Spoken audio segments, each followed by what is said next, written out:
Salam kerahiman. Hari ini 30 Agustus. Kita akan baca dari 1807. Kita bicara tentang Ekaristi ya. Dan 1808. Kita mulai dengan doa pembukaan. Dalam nama Bapa dan Putra dan Roh Kudus. Amin. Tariklah saya ya Tuhan, supaya saya ada di dalam Engkau.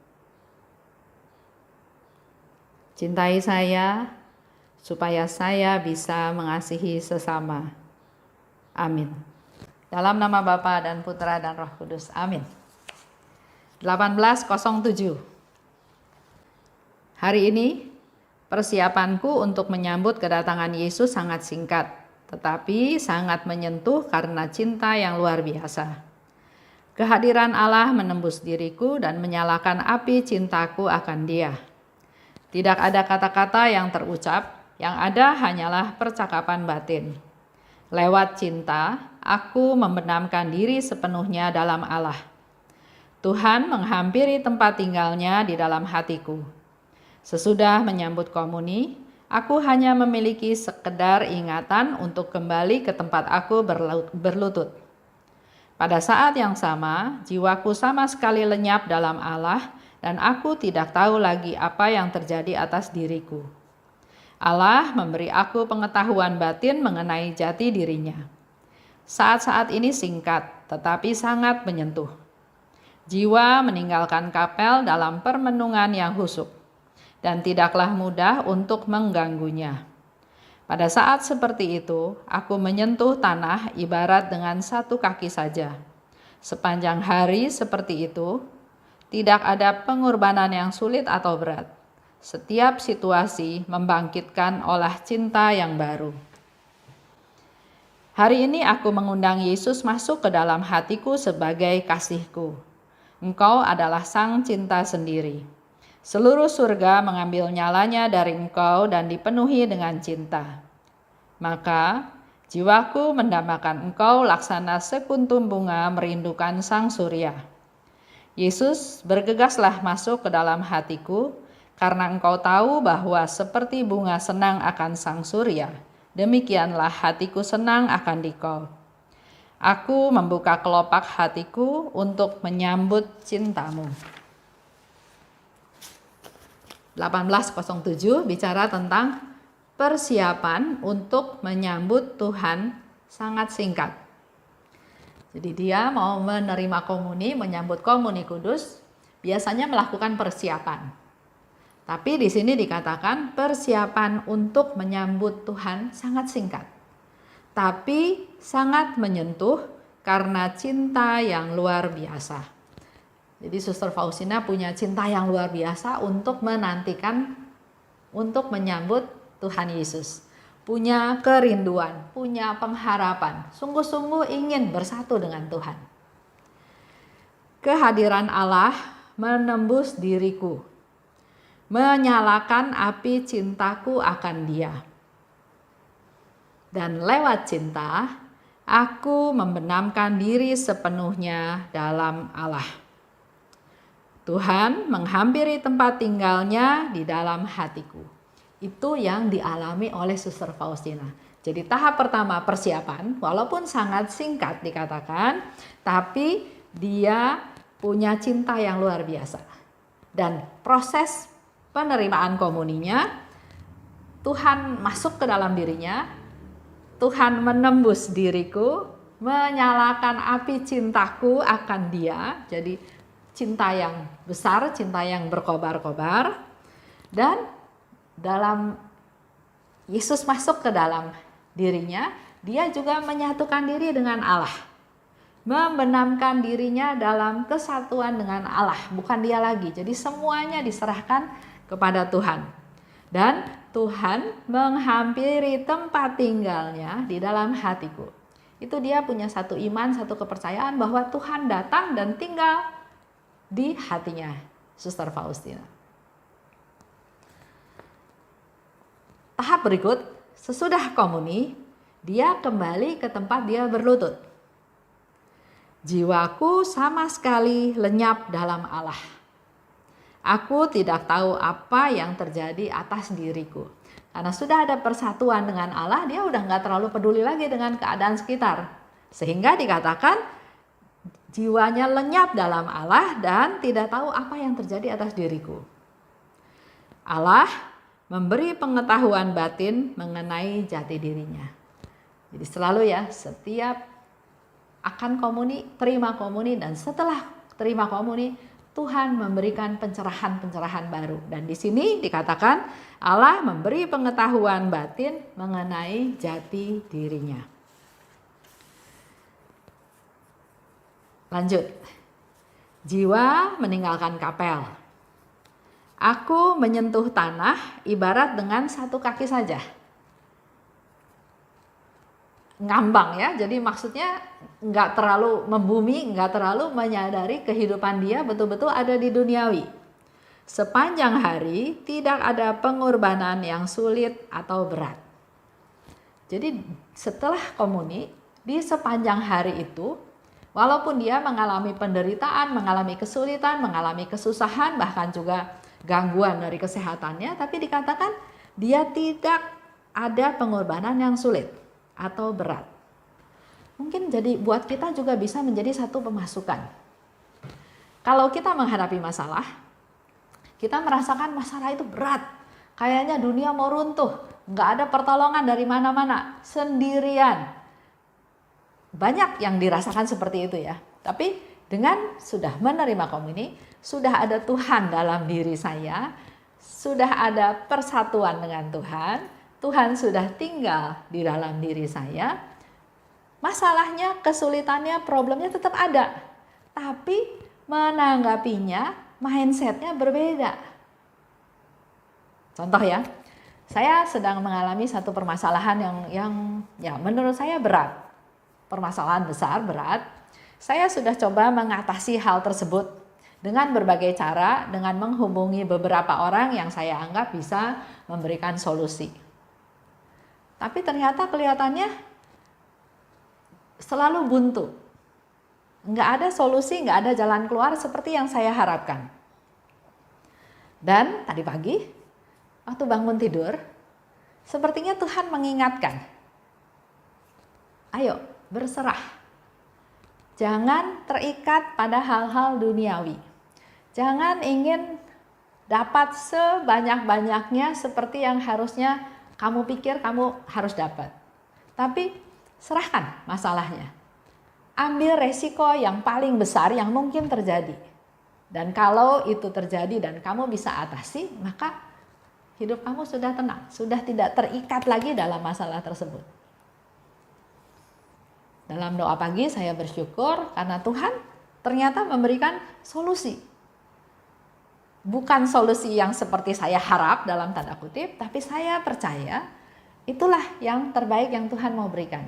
Ada kerelaan, ada keberanian untuk bisa menerima fakta yang tidak sesuai dengan apa yang diharapkan.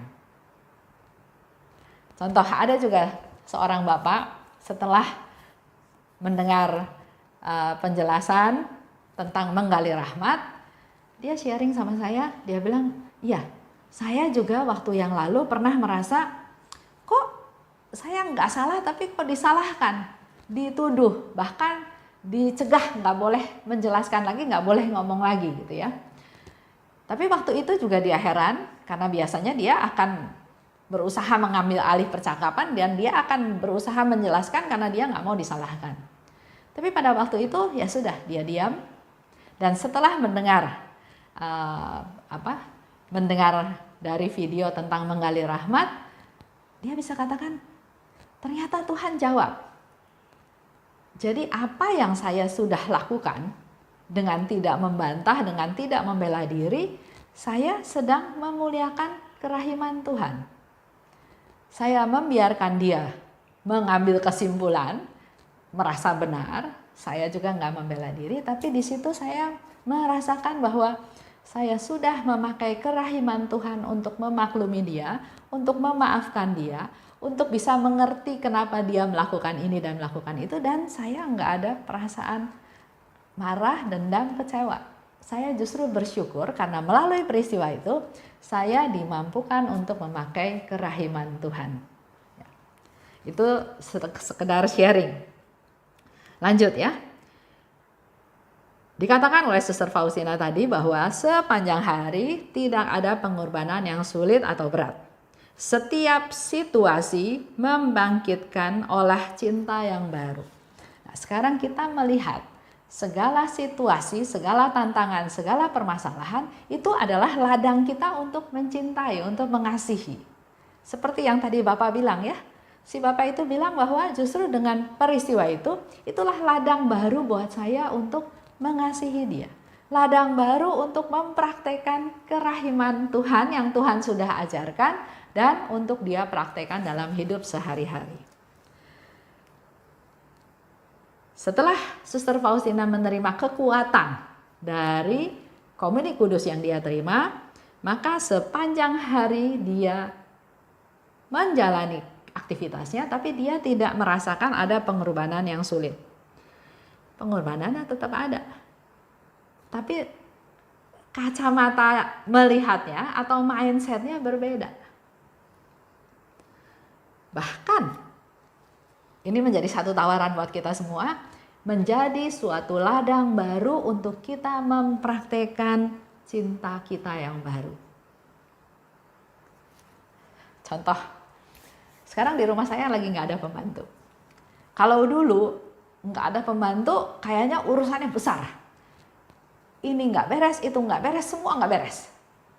Tapi sekarang dengan masa COVID, dengan di rumah hanya berdua saja dengan Haryanto, walaupun nggak ada pembantu, itu justru menjadi momen yang sangat indah untuk kita beres-beres rumah.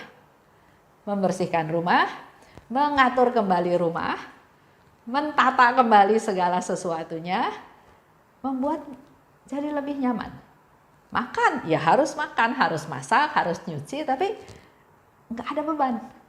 Enak aja dijalaninnya. Dan saya bilang sama Haryanto, mungkin ini juga salah satu dampak kalau saya dan Haryanto pergi ke Melbourne, ke salah satu anak saya di sana, kami melakukan pekerjaan rumah tangga tersebut. Dan enjoy aja, nggak ada yang berat, nggak ada yang merasa susah terbeban ya. Dan itu ternyata sekarang menjadi suatu sukacita baru, bukan beban, bukan masalah, tapi ya inilah kesempatan kita untuk melakukan hal-hal yang baru, membuka ladang untuk cinta yang baru. Lanjut.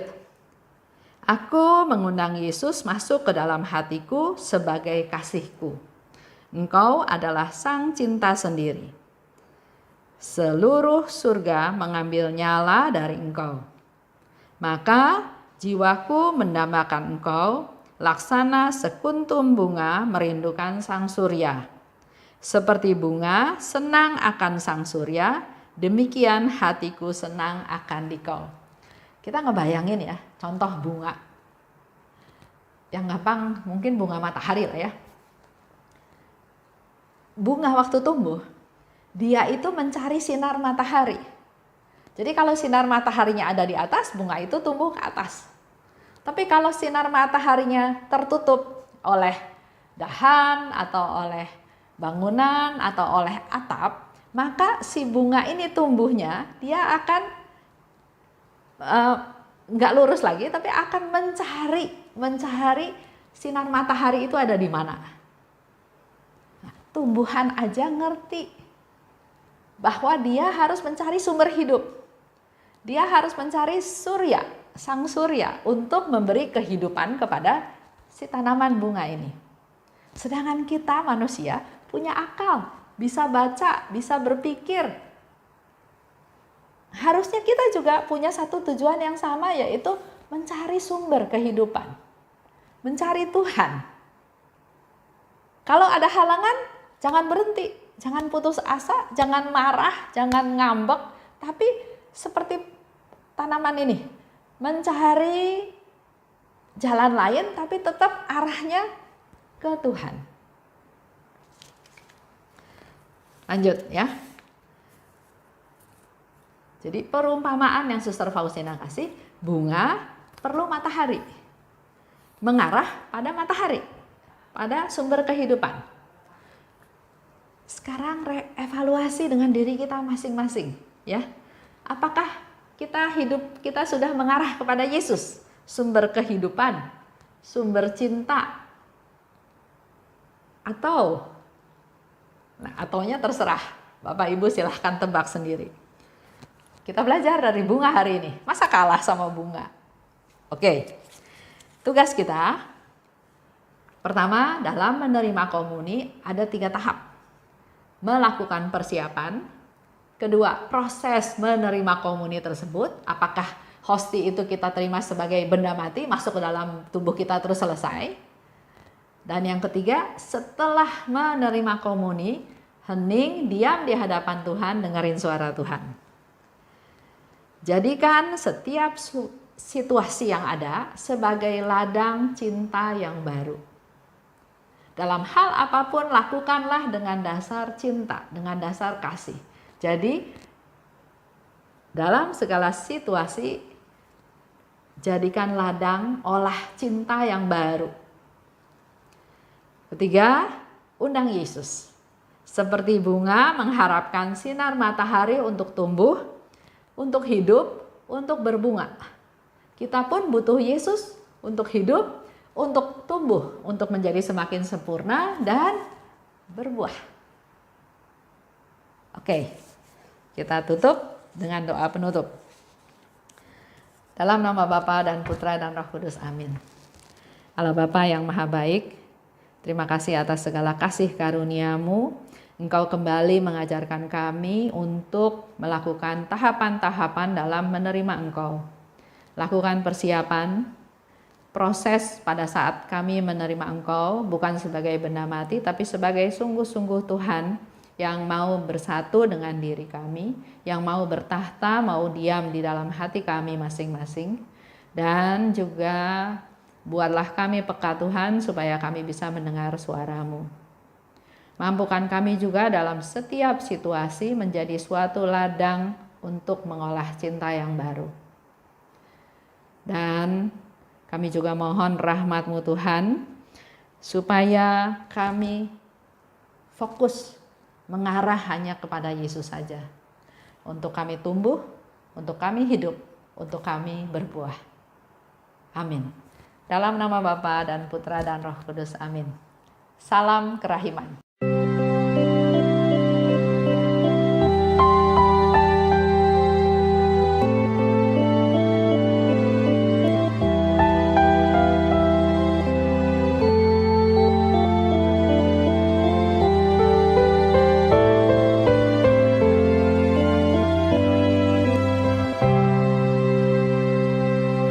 Syukur kepadamu ya Allah, karena Engkau mengelilingi hidupku dengan perhatian-Mu yang mesra dan penuh kasih. Syukur kepadamu ya Allah,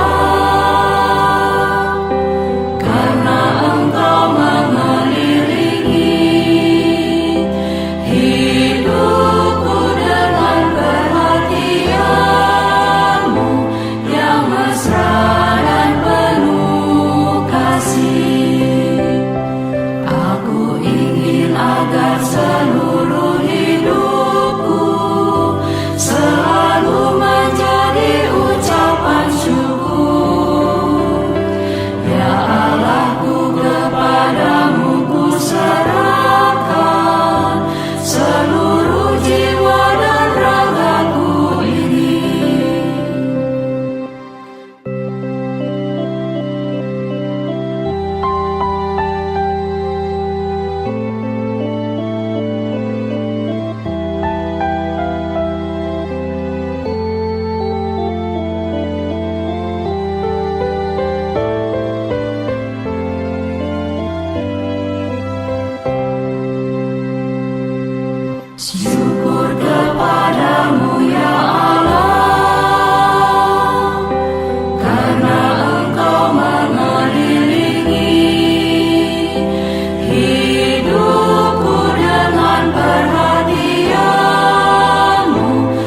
yang mesra dan penuh kasih.